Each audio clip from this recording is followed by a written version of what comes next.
So let's dive into really looking at stress and anxiety for kids. And I share this with my audience often. I honestly believe that the number of kids who have struggles, now that could be kids with disabilities, kid with medical challenges, anxiety, confidence challenges, any of it, anything, it's actually the majority of kids. Yeah. And I really think that that's probably that's not even like a stretch. And so because of that, what we've learned over the last so many years is anxiety and kids dealing with stress is just through the roof. So you just want to share a little bit about that? Yeah, well, I appreciate your thinking about that. And as an educator, I've been really thinking a lot about that. One of the things we know is that stress is remarkably contagious. And when adults are stressed, kids are stressed. And I think we've created systems in for this past generation, that have increased the stress for everybody. When we think about it, and as an educator, one of the things I think about is the increased efforts to raise test scores, beginning with No Child Left Behind, and the impact that that has had on the stress of everybody in the system. There's a unprecedented mental health crisis for kids. We know that. But we also, less known, but I think just as concerning, is that according to Gallup, the most stressed profession in America now is K-12 teachers. Hmm. We also have a Surgeon General who just put out an advisory about parenting, and that just being a parent increases the level of stress for Hmm. people. So we've got everybody in the system is in crisis. And when I think about, there's all sorts of different factors, and a lot of people have given a lot of, I think, accurate and understandable focus on technology. However, one of the most compelling studies that I was able to see was emergency room visits for kids by week. And what you saw was that graph absolutely mimicked the contours of the school year. It was incredibly low during winter break. Huh. It increased significantly once winter break was over for second semester. It dove. Kids are 2 times more likely to take their own life over the Hmm. summer. I mean, during the school year as compared to the summer. Right.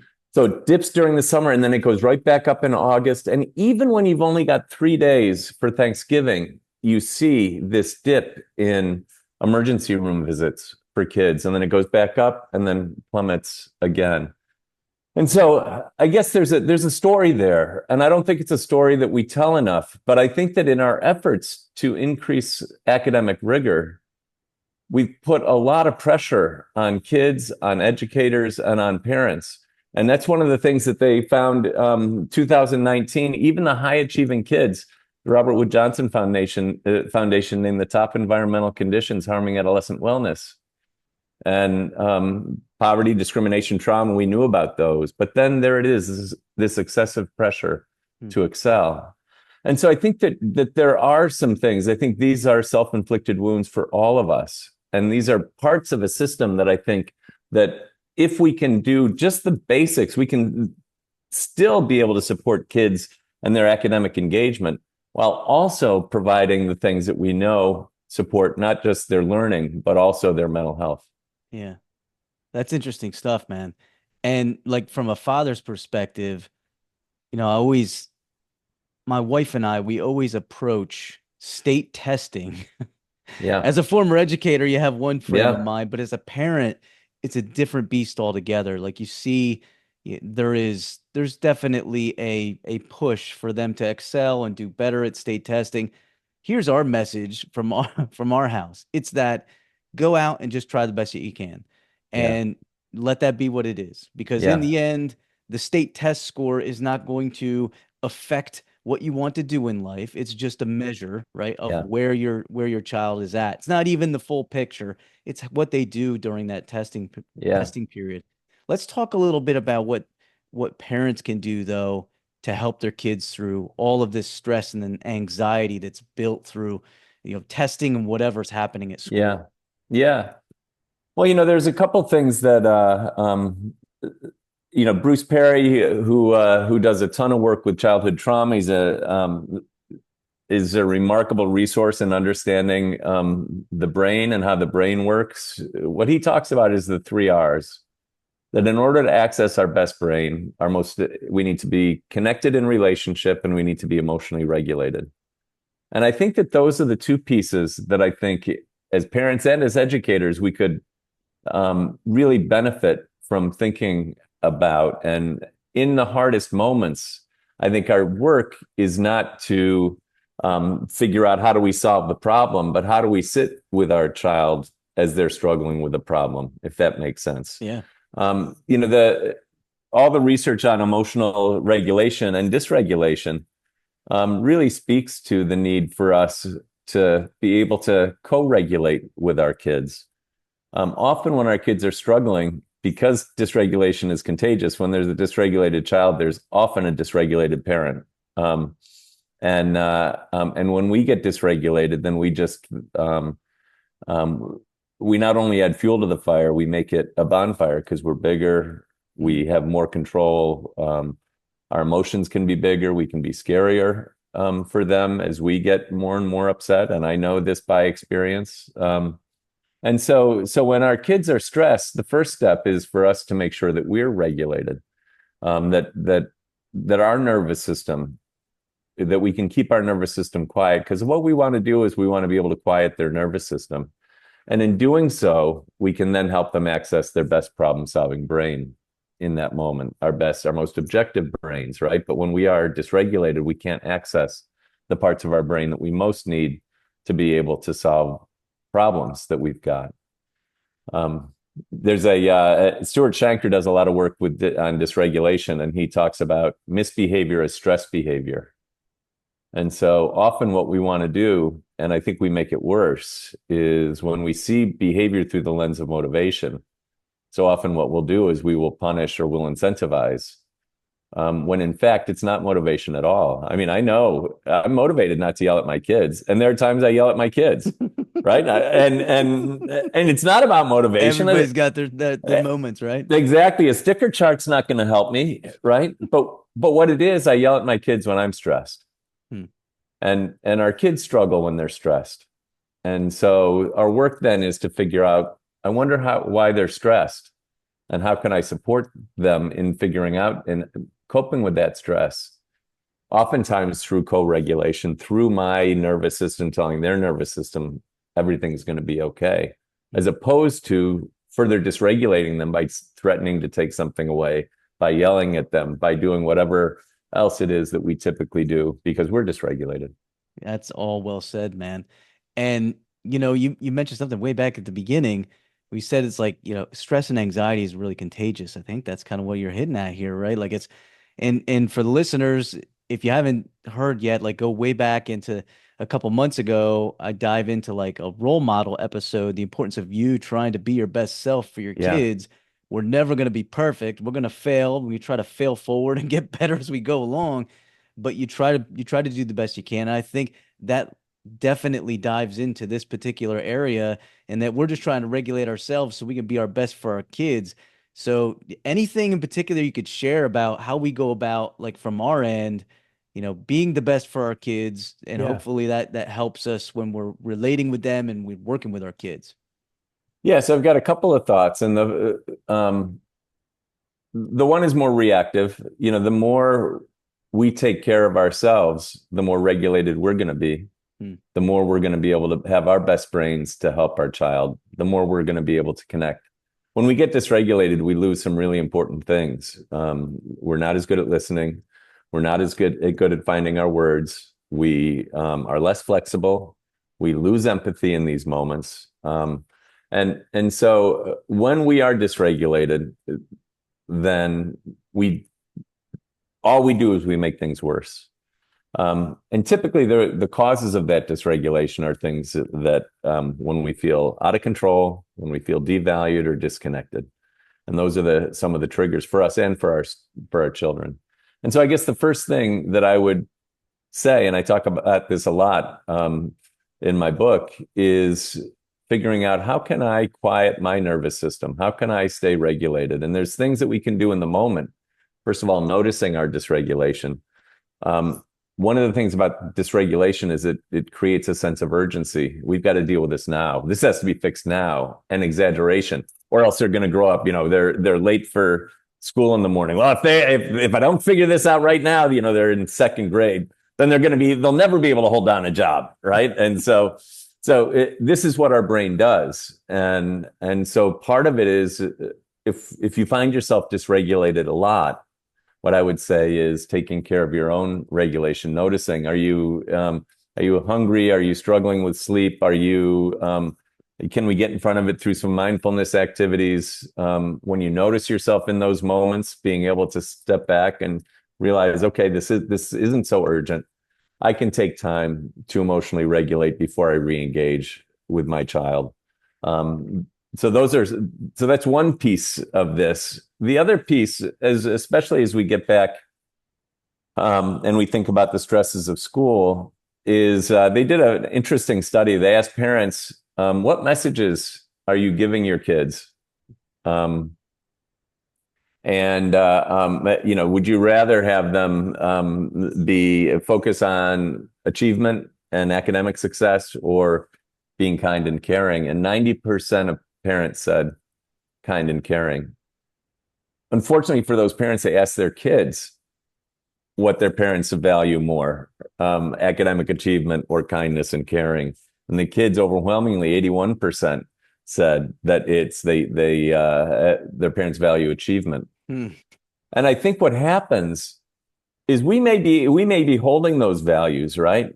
But if our child is struggling with, if our child gets a straight A report card, guess what goes up on the refrigerator, right? For everybody to see.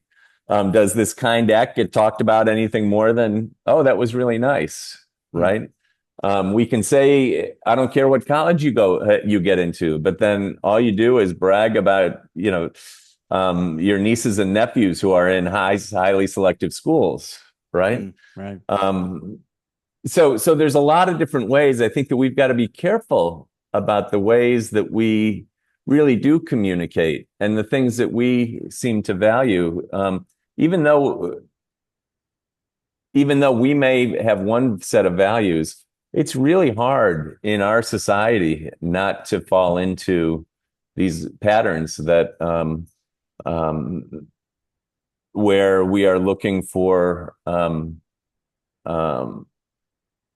high achievement that only, by definition, only 5%, 10% of people can achieve. And those people end up really, in many ways, struggling with issues of perfectionism and the fallout from this identity of themselves as achievers, and then having an achievement addiction, that they just can't ever achieve enough, and feeling like that their worth is based on achievement. And so we set up a system of scarcity that I think ends up undermining the mental health of everyone at some level. You said a lot of great stuff right there. And the idea of you making sure your actions align with the things that you're promoting, right? Yep. And also making sure that we as parents, we as fathers are doing our part to make sure that we're relaying those messages and showing our kids how important those things are, besides just, getting an A in math class, or if you're really proud of your kid on the soccer field or the football field, that's great. But if we want to make sure that they know how important it is for us to just be good humans, we have Yeah. to make sure we're relaying those messages, right? Right. And that we're not yelling at our kids for not being better humans, right? Which is what can often happen, right? Exactly. Yes. I think that this is one of the biggest challenges is, James Baldwin said, children have never been very good at listening to their elders, but they've never failed to imitate them. Mm-hmm. Man, And truer words have never been spoken. yeah, and I think that that's one of the things that happens is the best way to model, to help a child learn emotional regulation skills is for them to watch us manage ours.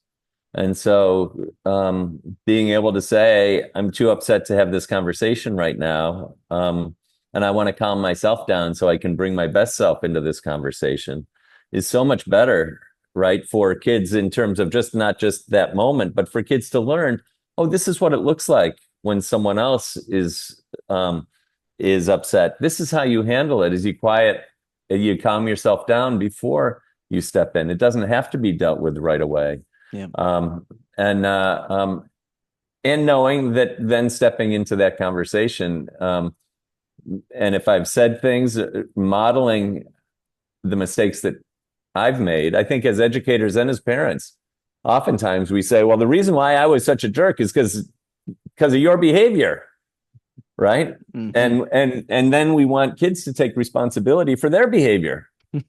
And we wouldn't really accept, well, the reason why I was such a jerk was because you're a jerk first. Yeah, right. We wouldn't allow that kind of reasoning because it's not necessarily healthy. And so the work then is for us to really model, how do we want our kids to show up when they're upset? And how can I do that? And when I cross a line in terms of my behavior, can I then model, I'm really upset that you did X, Y, and Z, but I feel really badly about how I spoke to you about it.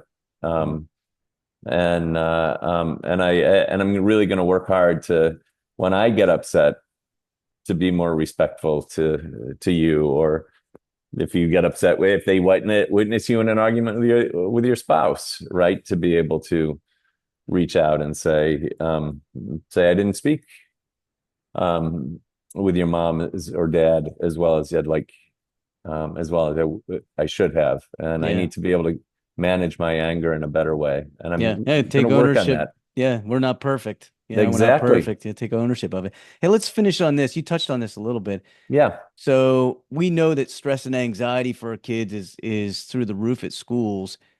How, if we have kids who we want we want to hold high expectations, and let's say, for Yeah. example, we have kids who are, they're doing well in school, but with that comes the other side of that sword in that they kind of internalize extra pressures. How do we approach that?